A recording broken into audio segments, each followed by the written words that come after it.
Ayan, so I'm blessed to see every one of you once again. Hallelujah. Sa namang pagpapala ang inihanda ni Lord para sa atin sa hapon na ito. Purihin ng Diyos. Ang topic natin ngayon is about tinatawag ni Apostol Pablo yan, even Solomon, na wise. Walking wisely. Yan, makita natin yung ating title, Walk Wisely. Paglakad ng wise. Pero ibig sabihin yan, pamumuhay na tama. Pamumuhay bilang isang Christian. Alam po ninyo mga kapatid, itong mundo natin na ginagalawan ay maraming distraction, maraming confusion, kaguluhan, maraming compromise. Yan ang talagang umiiral. Ang kasamaan po noon pa ay umiiral na. But if you go at our time, sa panahon natin na ito ngayon, kung ikaw ay napag-obserba, ay mas grabe ang kasamaan kumpara noon. Halimbawa, kung ano yung ibinabawal ng Diyos, yun naman ang ginagawa ng tao ngayon. Noon, ang may tuturing ng talagang pasaway ay mismong bayan ng Diyos na pinili niya, ang bayang Israel. Walang inutos ng Diyos sa bayang Israel, bigay siya ng ayaw niya, yun naman ang ginawa ng bayang Israel. Pero sa panahon natin ngayon, kumalat na po ang salita ng Diyos. Ginamit din ng Diyos ang iba't ibang relihiyon. Kahit pa sabihin natin punto yan. Kahit pa sabihin natin mali ang turo niyan. Pero yung basic tungkol sa Diyos, yung paggawa ng kabutihan, ay itinuturo yan kahit saan. Pero sa kabila ng paglaganap ng turo ng Diyos tungkol sa paggawa ng mabuti, at huwag gumawa ng masama, kabaligtaran. Lalo namang umiral ng paggawa ng masama. Katunayan, dati, nung lumang panahon, ikinahihiya ang kabaklaan at katumbuyan. Totoo po yan. Bato-bato sa langit, ang tamaan mag-bless. Pero sa panahon natin ngayon, hindi na tinatago, proud pa. Ang masaklap, sinusuportahan pa. At hindi lang naman yan ang tinutukoy ko. Hindi lang kabaklan at kutumbuyan. Maraming klase na kasamaan sa Biblia na ngayon sinusuportahan na. Alam niyo po ba na masama sa Biblia na hindi disiplinahin ng anak? Ngayon, bawal ng disiplinahin ng anak. Suportado pa ng gobyerno. Naalala ko, nakaraan lang na privilege speech. May anak ni, ni Villanueva. Hindi, isipin niya. Anak ni, basta yun, paalam rin. Basta yun na yun. Tama, sabi niya. Ang gobyerno dito sa Pilipinas ngayon, sumasabay sa takbo ng ibang bansa. Sinusuportahan na rin yung masama. Alin yun? Na huwag daw paluin ang anak. Yung masama sa Biblia yun, sabi ng Biblia, pag di mo na pinalo ang iyong anak, itinutulak mo siya sa kamatayan. At marami pa po, halimbawa, mga kapatid, na yung masama noon, ngayon ginawang normal.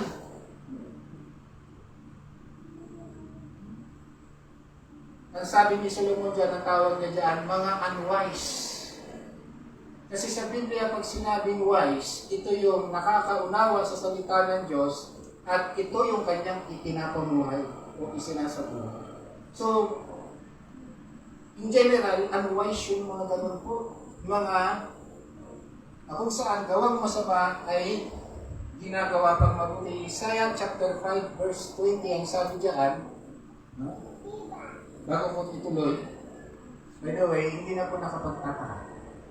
Sa mga nakakaunawa sa salita ng Diyos, hindi na po surprising sa kanila sapagkat matagal nang inihula na sa mga huling panahon lalaganap ang kasamaan.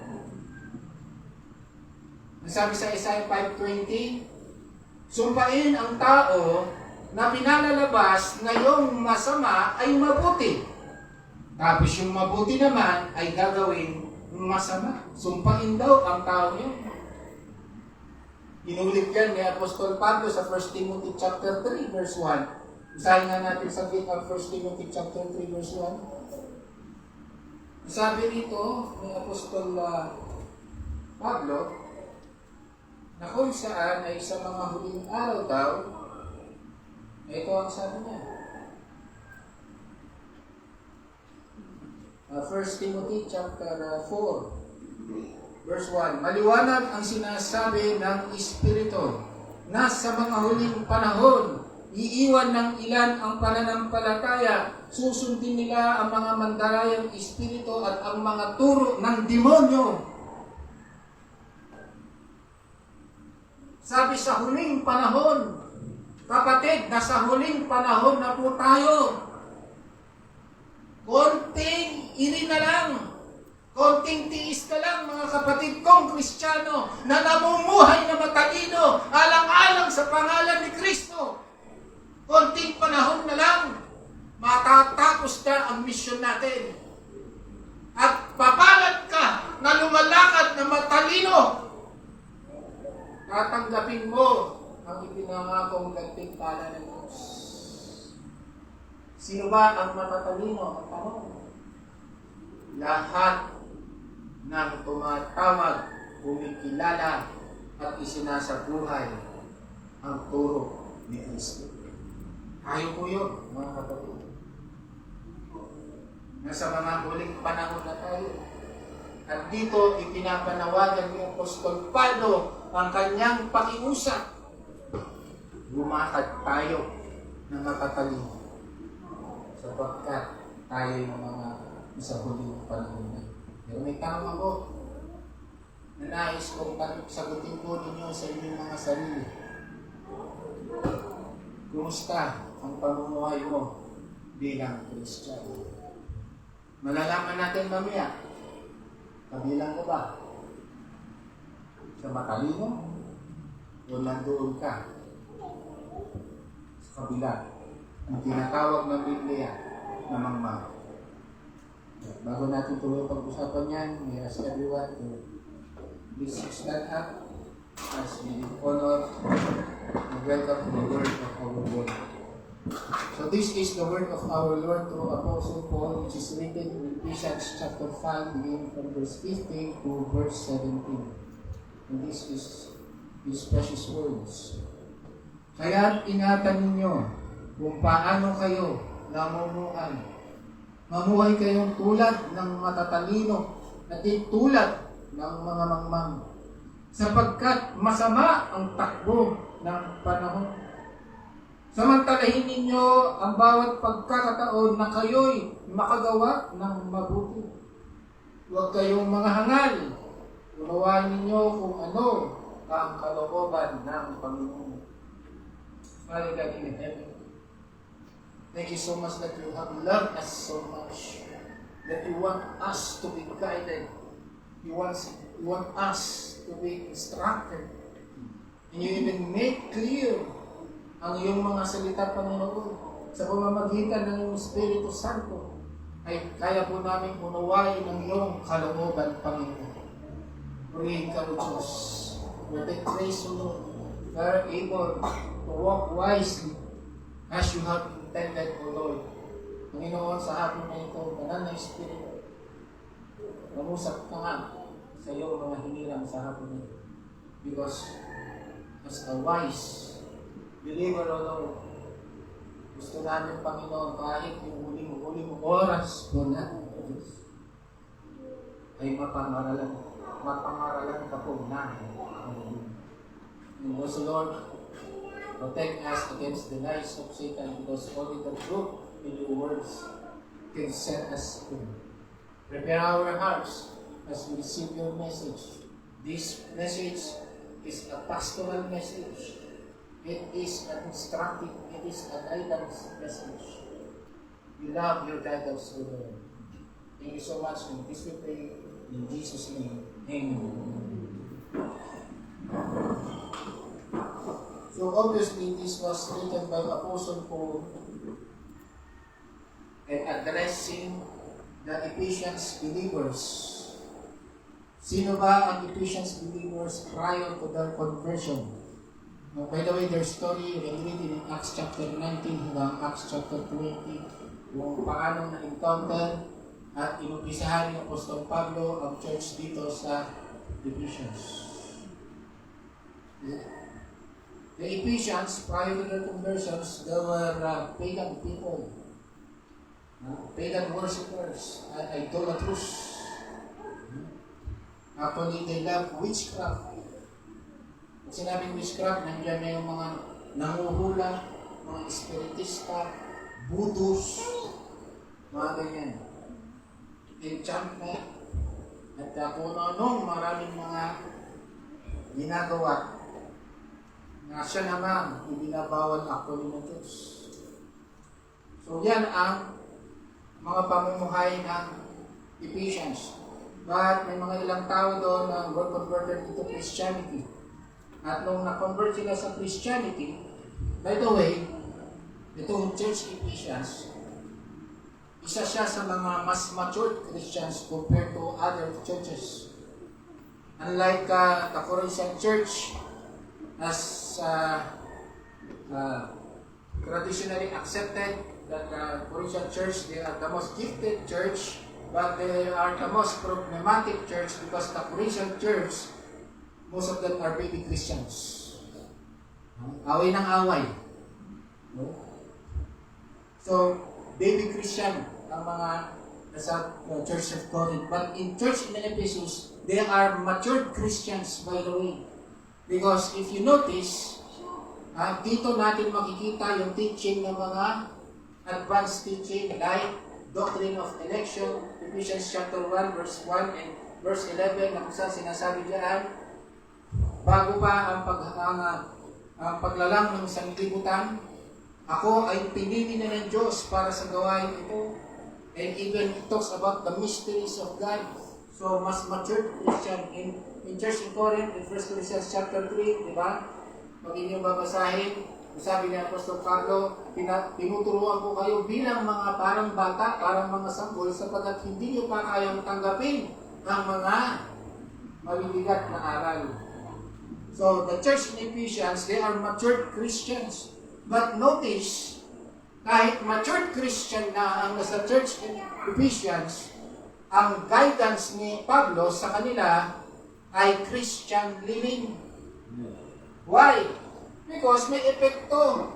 Remember kung before, kung ano sila, pinapaalalahan sila ni Pablo na ngayong Kristiyano na kayo at ang dapat makita sa inyo ay yung pamumuhay o lifestyle dapat ng isang Kristiyano. It is a reminder of Apostle Paul to the church in Ephesians.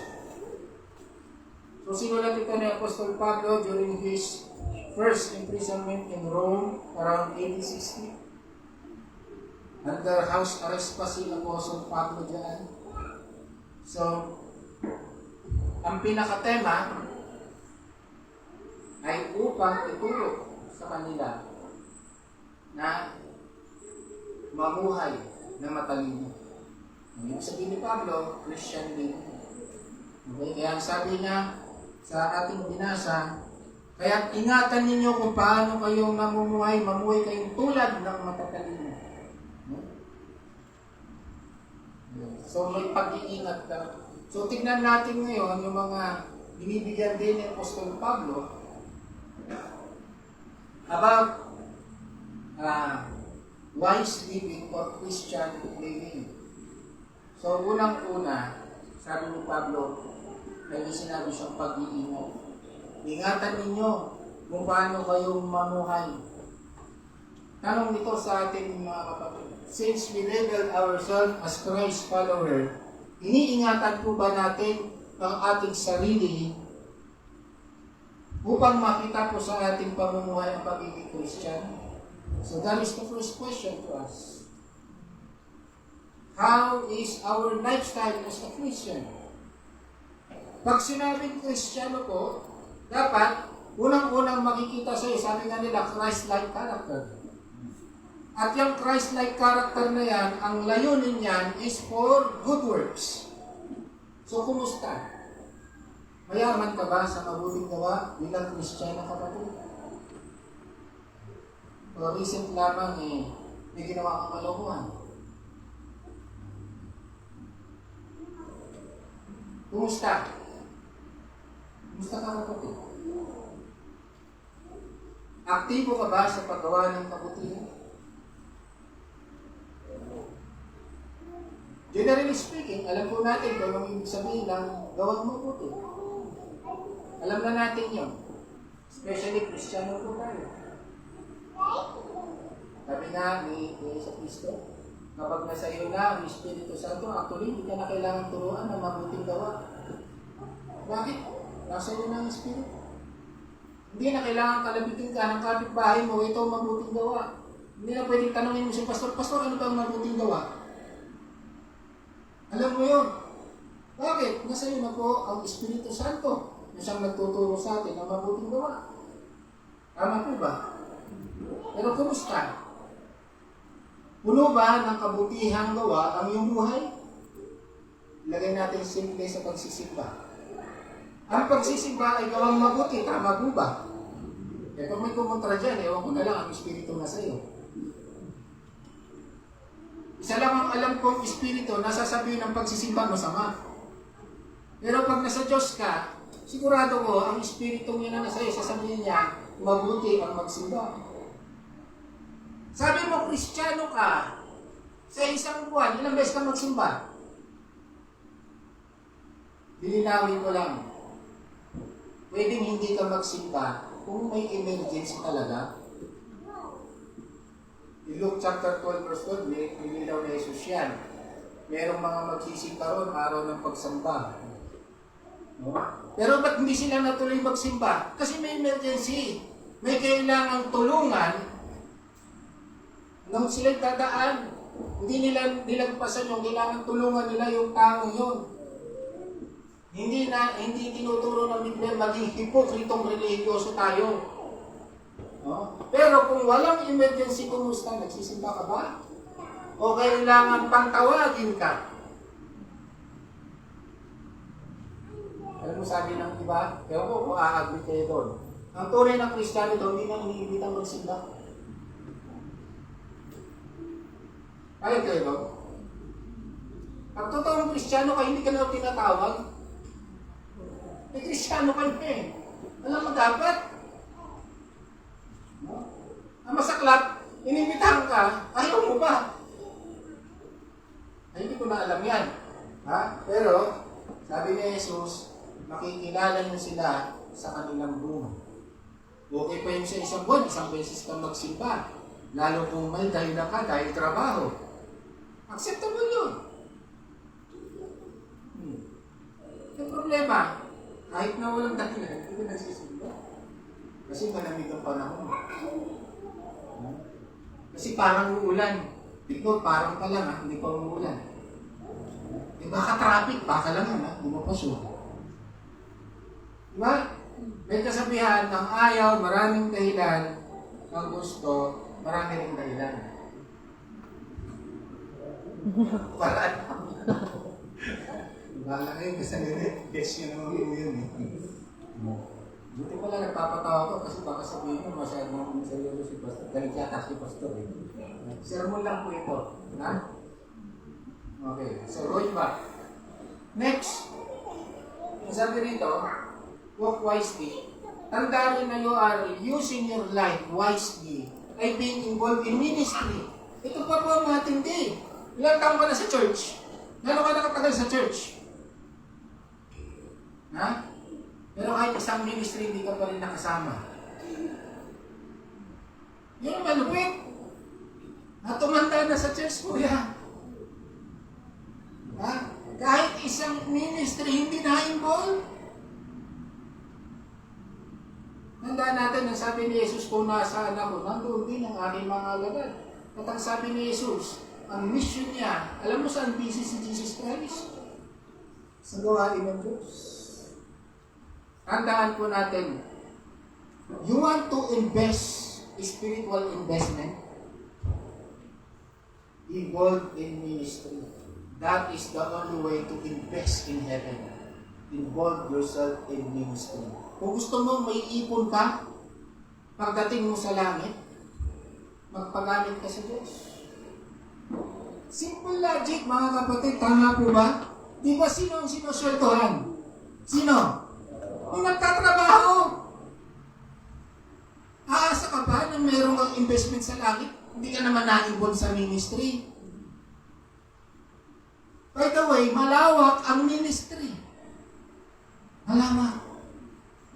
So mag-pray ka kay Lord. Lord, gusto kong ma-involve sa ministry. Dahil tanda yung nagpagiging wais. Ang wais, nag-iipon. Tama po ba? Biblical yun. Buti pang nga daw yung ilang gabi. Walang nagtuturo, pero marunong mag-ipon. Proverbs chapter 6 verse 6. Kaya mga kapatid, congratulations, if you are now involved in ministry, keep doing that. Because that is being wise. And next, samantalahin po natin ang lahat daw ng pagkakataon na ibinigay ng Diyos gumawa ng mabuti. Lahat ng pagkakataon, it echoes Galatians chapter 6 verse 10, ganun din ang sinasabi. Now, what does the Bible means of that every opportunity? Yung opportunity na makagawa ka ng mabuti. Halimbawa, kapag may umaaway sa iyo. Papakinig tayo. Kapag may umaway sa iyo, hindi mo ba alam na opportunity na binibigay ng Diyos yung para gumawa ka ng mabuti? Pagkakataon mo, pag may umaway sa iyo, kaya maghanap ka ng kaaway. Hindi ako nagbibiro, awayin niyo pa ako. Kasi ito yung pagkakataon ko para ipakita na matalino ako.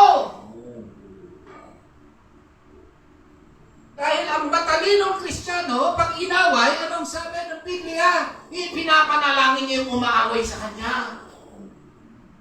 Ang sabi ni Jesus, pag sinampal ka sa kanan, anong gagawin mo?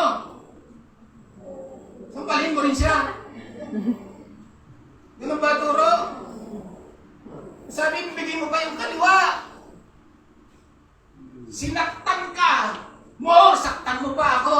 Pero hindi kita gagantihan. Kasi sa Diyos ang paghihigante. Yan ang wise. Yung unwise, yung hindi tunay na Kristiyano inaway, asahan mo bukas yari ka sa akin. Dadaanin kita sa Facebook. Paparinig ako sa'yo. Imbis na idaan mo sa Facebook, idaan mo sa dasal. You say amen? Amen. Alam mo, ikaw rin nalugi eh. Kristiyano ka na. Iko-convict ka ni Holy Spirit. Ang hirap kayang laging ino-convict ni Holy Spirit, hindi ka makatulog na maayos.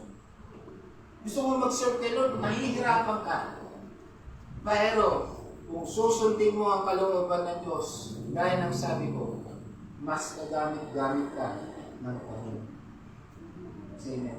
Mahirap kung kakain kasi ang katotohanan. Lalo ito po ay mananampalataya. Sabi dito, use of social media. Sa paggamit ng social media, ito pa, sa mga Kristiyano ngayon, sabi dito, ilan na ba na mga post ang na-share mo na may kinalaman sa Diyos? Dami ko nakikita ngayon ganyan. Kristiyano ako, sabi niya. Pero yung mga pinopost, walang kinalaman sa Diyos. Sige. Sige nga, tanongin ko kayo. Lahat naman tayo gumagamit ng social media. Tanongin kita. Alam nyo ha, ini-scout ko yung mga profile nyo. Masaklap yung iba rito, bininak na ako. Para di ako mabantay ni Pastor. Ha? Nangyayari sa itong church nilang dito. Yung mga pastor naka-block. Bakit? May tinginihim ka? Ayaw mong magabayan kita, ayaw mong may pag-pray kita, ba't ka naglilihim sa akin? May mga private ano pa, ayaw pakita. Pero, nakikita ng iba. We are your spiritual family. We pray for you, we guide you. Bakit nagtatayo kayo sa mga pastor? Hindi kami narito para husgahan kayo. Narito kami para bantayan ang spiritual growth po ninyo. Kaya congratulations na hanggang ngayon hindi pa ako binablock. Nakikita ko pa yung mga lifestyle ninyo. God bless you. Pero sa mga naka-block, mamaya check ko baka naka-block pa rin ako. Paki-unblock naman. Okay? Diba masakit? Pag mga worldly things, share ng share. Tapos pag nag-comment, ang haba. Pwesto, nakaraang politician, election. Pagdating doon sa pinoboto niya presidente, ang haba ng comment. Tapos nag-post si pastor. Ang post ni pastor. Purihin ng Diyos. Purihin ng Diyos sa kanyang kabanalan. Ni isa wala kang comment. Kahit like wala. Inaanan mo lang. Bakit ganun? Di ba ang sabi? Maging kagamit-gamit tayo sa ating pamumuhay kay Kristo. Kay Kristo ka, hindi ka taga-mundo.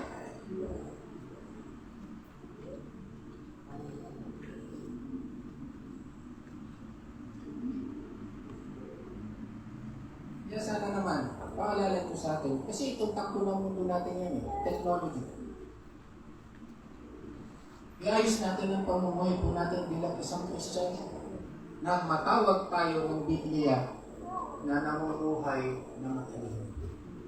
You say amen?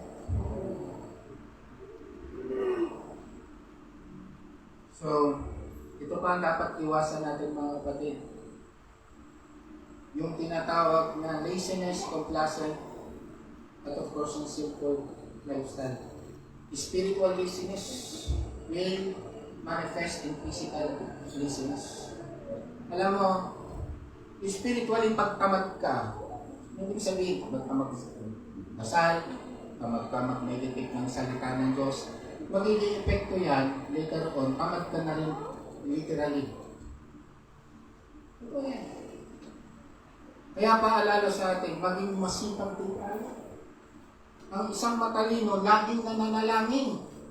Kasi amen. Kasama din dyan, yung palaging nag-aaral ng salita ng Diyos. Imaginein mo, ito po sabihin ko sa inyo mga kapatid. Yung mga kulto sa panahon natin ngayon, ang daming alam sa Biblia. Ikaw, kumusta? Laking hamon sa atin yan. Kung sino pa yung kulto, siya ang daming knowledge sa Bible. Tapos tayong Kristiyano, ang alam mo lang, John 3:16. Hindi mo pa kaya paliwanag. Kaya alaala kapatid, maging wais. Isang tanda ng pagiging wais, magkasalin at marami kang baon na salita ng Diyos. Say amen? The next, redeeming time, mga kapatid. Dito sa redeeming time, may tanong ako sa inyo. Bakit kaya sa panahon po na ito, inilagay ka ng Diyos, hindi sa panahon ni Moses o ni Abraham? At hindi mo. O nga no? Bakit ako? Hindi na lang ako nilagay ni Lord sa panahon ni Moses para nakita ko paano nahati yung dagat. Kaya lang, kung nilagay ako ni Lord sa panahon ni Moses, kasama ko doon sa alipin. Baka. Wala pang cellphone mo. Walang Facebook. Wala rin basketball. Tanongin ko kayo. Naisip niyo kayo? Kasi ang sabi ni Pablo dito sa verse 16, huwag kayong mga hangal, verse 16, sapagkat masama ang takbo ng daigdig. Samantalahin ninyo ang bawat pagkakataon na makagawa ng mabuti. Noon, masama na ang panahon, mas masama ngayon. Bakit ka kaya dito nilagay sa tingin mo? Isa lang ang simpleng sagot. Gagamitin ka kasi ng Diyos sa panahon na ito na labis ang kasamaan. Grabe, di ba? Tanda natin walang aksidente sa Diyos. Perfecto ang Diyos. Alam niya talagang ginagawa niya. Talagang sinadya niya, ilagay ka sa panahon na ito. Kasi ito yung panahon na puno ang kasamaan ng mundo at ikaw ang gustong gamitin ng Diyos sa kabutihan. Ikaw ang manindigan. Ikaw dapat ang makakitaan ng talino na mula sa Diyos. Pero anong ginagawa mo, kapatid? Amen? Dapat, sa panahon na ito, nas grabe ang kasamaan, dapat tayong mga tao na ginawang matalino ng Diyos, meron tayong tinatawag, a life committed to the Lord. Sabihin mo sa katabi mo nga, a life committed to the Lord. Sige, sabihin mo. Maging paalala yan. Dapat committed yung buhay natin kay Kristo. Kaya kanilagay sa panahon na ito, gusto kang gamitin ng Diyos. Walang aksidente sa Diyos.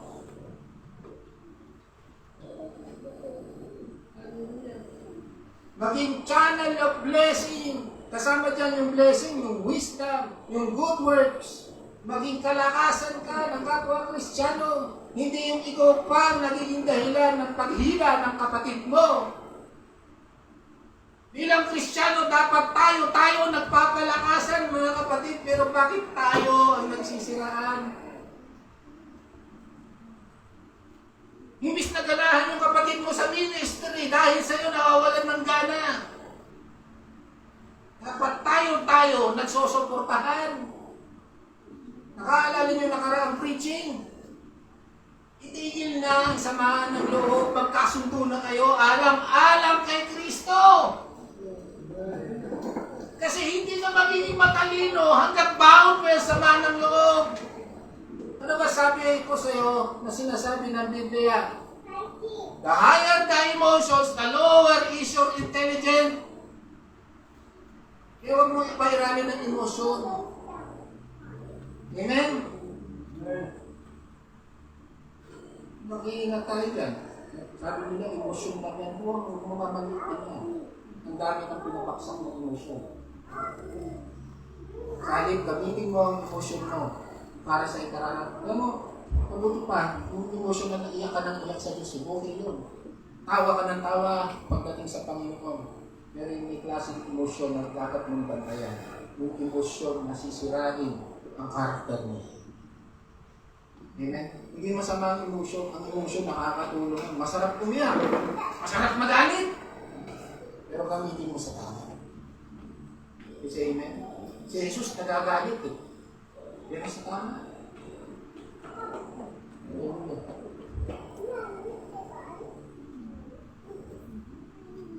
Alam mo po mga kapatid, napakapalad po natin yung mga buhay pa na nakakilala sa Diyos. Nakakilala sa Panginoong Jesucristo. Mapalad po tayo. Yung iba, natanong ko rito sa sarili ko eh. Lord, bakit nung ako yung unang sumampalataya sa iyo, bakit binuhay mo pa ako? Sana kinuha mo na ako 2013. Kasi 2013 nung sinuko ko ang buhay kay Kristo, hallelujah! Ngayon, nasa 2025 na ako, natanong ko minsan yan kay Lord, ba't di mo pa ako kinuha noong 2013? Sana hindi ko na naranasan ito bilang Kristiyano. Pero na-realize ko sa huli, patawarin mo ko Lord sa sinabi ko, ang palad ko pala na binuhay pa ako ng Diyos kasi para magamit pa sa kanyang karangalan. Samantalang yung kinuha na agad, hindi niya na magawa na parangalan pa ang Diyos. Kaya yung sabi ni Pablo, Philippians chapter 1 verse 21, yung paborito mo, habang ako'y nabubuhay, maging kapakinabangan sa inyo. Ibig sabihin, para magamit pa ako ng Diyos sa inyo. Dahil kapag namatay na ako, alam niyo sabi ni Pablo, Oras naman ng pakinabang ko. Dahil doon mo tatanggapin lahat ng paghihirap na ginawa mo para kay Kristo. Palakpakan na natin ang Lord. Kaya praise be to God, redeeming the time. Samantalin mo lahat ng pagkakataon, kapatid. Take note, Kristiyano ka. Binigyan ka ng Diyos ng kaligtasan, ligtas ka na. Huwag mo nang alalahanin paano ka maliligtas kasi ligtas ka na dahil kay Kristo. Ang alalahanin mo na lang ay paano mo sasamantalin lahat ng pagkakataon para gawin ko ang kabutihan para sa karangalan ng Diyos. Kaya kapatid, maraming pagkakataon ang ibinibigay ng Diyos sa atin. Samantalahin natin. Kasi at kausapin kayo nawa ng banal na Espiritu kung ano yung mga alimbawa ng pagkakataon na yan na itinalaga ng Diyos para makagawa ka natin. Know the will of God.